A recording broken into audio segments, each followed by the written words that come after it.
Hello friends, welcome to Bismi சமையல். நம்ம daily செய்யக்கூடிய வேலைகளை என்னதான் சீக்கிரமாக முடிக்கிறதுக்கு நினச்சாலும் ஒரு சில வேலைகள் பார்த்திங்கன்னா அதிகமான டைம் எடுத்துக்கும். நம்ம உட்காந்து அதிக நேரம் எடுத்து அந்த வேலைகள் எல்லாத்தையும் முடிக்கிற மாதிரி இருக்கும். இந்த வீடியோவில் நான் சொல்லியிருக்க டிப்ஸ் எல்லாத்தையும் நீங்கள் தெரிஞ்சுக்கிட்டிங்கன்னா அதிக நேரம் செலவழித்து செய்கிற வேலைகளை நம்ம டக்குன்னு முடிச்சிடலாம். என்னென்ன டிப்ஸுங்கிறத நம்ம இப்போ பார்க்கலாம்.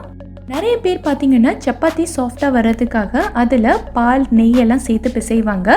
ஆனால் நம்ம இன்றைக்கி பால் நெய் எதுவுமே சேர்க்க வேண்டாம். இன்றைக்கி நான் சொல்லி கொடுக்குற மாதிரி நீங்கள் சப்பாத்தி ட்ரை பண்ணி பாருங்கள். கோதுமை மாவில் தேவையான அளவுக்கு உப்பு சேர்த்துக்கலாம். கூடவே 3 டேபிள் ஸ்பூன் அளவுக்கு எண்ணெயும் சேர்த்துக்கோங்க.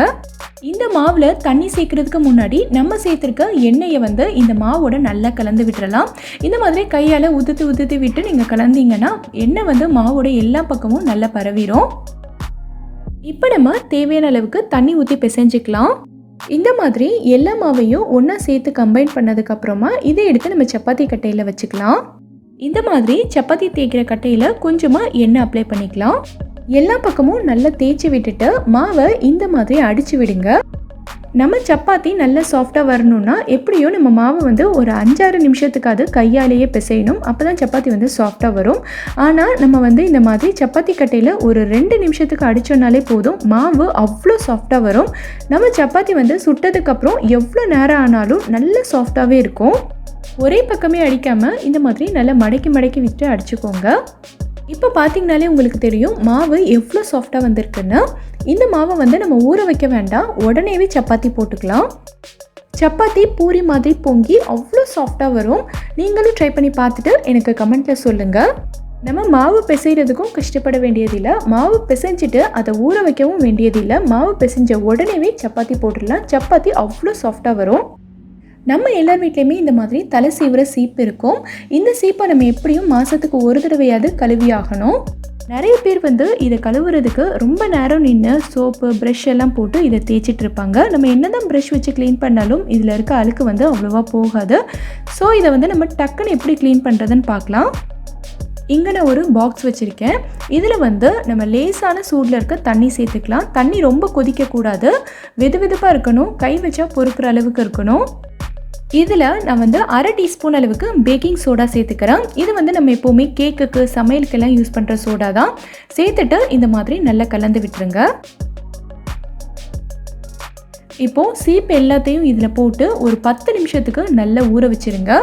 இதை நீங்கள் ப்ரஷ் வச்சு தேய்ச்சி விடணுங்கிற அவசியம்லாம் இல்லை. வெறுமனே ஒரு 10 நிமிஷத்துக்கு ஊற போட்டிங்கன்னா மட்டும் போதும். இதில் இருக்க அழுக்கு எல்லாமே தன்னாலேயே கலண்டு வந்துடும். இந்த தண்ணியிலேயே தெரியும் பாருங்கள் அழுக்கு எவ்வளோ கலண்டு வந்திருக்குன்னு. இதை இந்த தண்ணியிலேருந்து லைட்டாக அலசி விட்டுட்டு வெளியில் எடுங்க. வெளியில் எடுக்கும்போதே உங்களுக்கு தெரியும் இதில் ஒரு அழுக்கு கூட இருக்காது. இப்போ நீங்கள் பார்த்தீங்கனாலே தெரியும் சீப்பு எவ்வளோ க்ளீனாக வந்திருக்குன்னு. இது உங்களுக்கு ரொம்பவே யூஸ்ஃபுல்லாக இருக்கும்னு நினைக்கிறேன். நீங்களும் ட்ரை பண்ணி பாருங்கள். நம்ம எல்லார் வீட்லேயுமே இந்த மாதிரி கிச்சன் டவல் இருக்கும். கிச்சனில் மேடை துடைக்கிறதுக்கு, சூடான பாத்திரம் இறக்கிறதுக்கெல்லாம் நம்ம இதுதான் யூஸ் பண்ணுவோம். ஸோ கிச்சனில் யூஸ் பண்ணுற இந்த துணி பார்த்திங்கன்னா ரொம்ப சீக்கிரமாக அழுக்காயிரும். இதில் நிறைய கரையெல்லாம் பட்டிருக்கும். ஸோ இதை க்ளீன் பண்ணுறதுக்கு நம்ம ரொம்ப கஷ்டப்பட்டு ப்ரஷ் எல்லாம் போட்டு இதை தேய்ச்சிக்கிட்டே இருக்கணும். இனி அந்த மாதிரி தேய்க்க வேண்டாம். ரொம்ப ஈஸியாக இதில் இருக்க அழுக்கு எல்லாத்தையும் நம்ம க்ளீன் பண்ணிடலாம். இந்த பாத்திரத்தில் நான் சுடு தண்ணி எடுத்திருக்கேன். தண்ணி ரொம்ப கொதிக்கணுன்ற அவசியம் இல்லை, கை பொறுக்கிற சூடில் இருந்தால் போதும். இதில் நான் 1/2 டீஸ்பூன் அளவுக்கு சோடா உப்பு சேர்த்துக்கிறேன். இது நம்ம எப்போவுமே சமையலுக்கு யூஸ் பண்ணுற சோடா தான். கூடவே கொஞ்சமாக வினிகரும் சேர்த்துட்டு இந்த மாதிரி லைட்டாக கலந்து விட்டுக்கோங்க. இப்போது இந்த தண்ணியில் நம்மளோட கிச்சன் டவலை ஒரு 15 நிமிஷத்துக்கு நல்லா ஊற விட்டுருங்க. ஸோ இதை க்ளீன் பண்ணுறதுக்கு நம்ம ரொம்ப கஷ்டப்பட்டு ப்ரஷ் எல்லாம் போட்டு தேய்க்க வேண்டிய அவசியம் இல்லை. இதில் நம்ம சேர்த்துருக்க சோடா உப்பும் வினிகரும் இந்த கிச்சன் டவலில் இருக்க அழுக்கு கரை எல்லாத்தையும் ரொம்ப ஈஸியாக வெளியில் எடுத்துரும். ஒரு 15 நிமிஷத்துக்கு அப்புறமா இதை இந்த மாதிரி கையாலேயே நல்லா கசக்கி விட்டுட்டிங்கன்னா இதில் இருக்க அழுக்கு எல்லாமே வெளியில் வந்துடும்.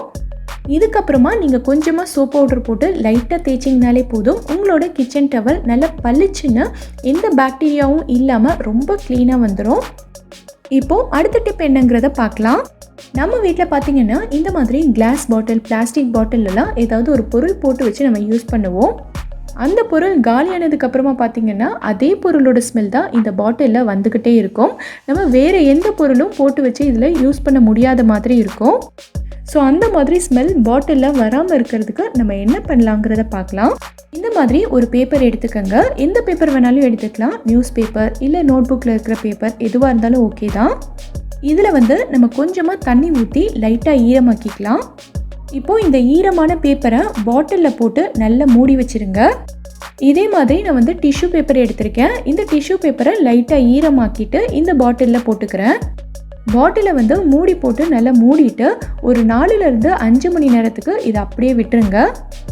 5 மணி நேரத்துக்கு அப்புறமா நம்ம பாட்டிலை ஓப்பன் பண்ணி பேப்பரை வெளியில் எடுத்துடலாம். இதை லைட்டாக தண்ணியில் அலசிட்டு நல்லா காய விட்டுருங்க. நல்லா காஞ்சதுக்கப்புறமா இந்த பாட்டிலேருந்து எந்த ஸ்மெல்லுமே வராது. நம்ம என்ன பொருள் போடணுமோ போட்டு வச்சு யூஸ் பண்ணிக்கலாம். அடுத்து நம்ம வீட்டில் பார்த்தீங்கன்னா இந்த மாதிரி இஞ்சி பூண்டு அரைச்சி வைக்கிற டப்பா இருக்கும். இஞ்சி பூண்டு விழுது காலி ஆகிட்டாலுமே இதில் இஞ்சி பூண்டோட வாசனை தான் வந்துகிட்டே இருக்கும். இந்த டப்பாவில் நம்ம வேறு எந்த பொருளுமே போட்டு வச்சு யூஸ் பண்ண முடியாது. ஸோ அந்த மாதிரி வாசனை வராமல் இருக்கிறதுக்கு என்ன பண்ணலாங்கிறத பார்க்கலாம். இந்த மாதிரி டூத் பேஸ்ட் எடுத்திருக்கேன். இதை இந்த பாக்ஸில் கொஞ்சமாக போட்டுக்கிறேன். எந்த டூத் பேஸ்ட் வேணாலும் நீங்கள் எடுத்துக்கலாம். இதை நம்ம எப்போவும் பாத்திரம் கழுவுற ஸ்க்ரப்பரில் கொஞ்சமாக தண்ணி தொட்டுட்டு இந்த மாதிரி நல்லா தேய்ச்சி விட்டுறலாம். மூடியிலையும் இதே மாதிரி நல்லா தேய்ச்சி விட்டுருங்க. இதை நம்ம எப்பவும் போல் தண்ணியில் கழுவி எடுத்துக்கலாம்.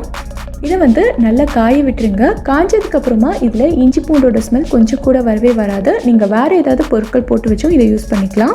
நம்ம வீட்டில் இந்த டைப்பில் டப்பாவோட மூடி நிறைய இருக்கும். இந்த மூடியில் பார்த்திங்கன்னா இந்த மாதிரி ஒரு ரப்பர் கொடுத்துருப்பாங்க. இதுதான் நமக்கு இந்த டப்பாவை ஏர்டைட்டாக க்ளோஸ் பண்ணுறதுக்கு ஹெல்ப்ஃபுல்லாக இருக்கும்.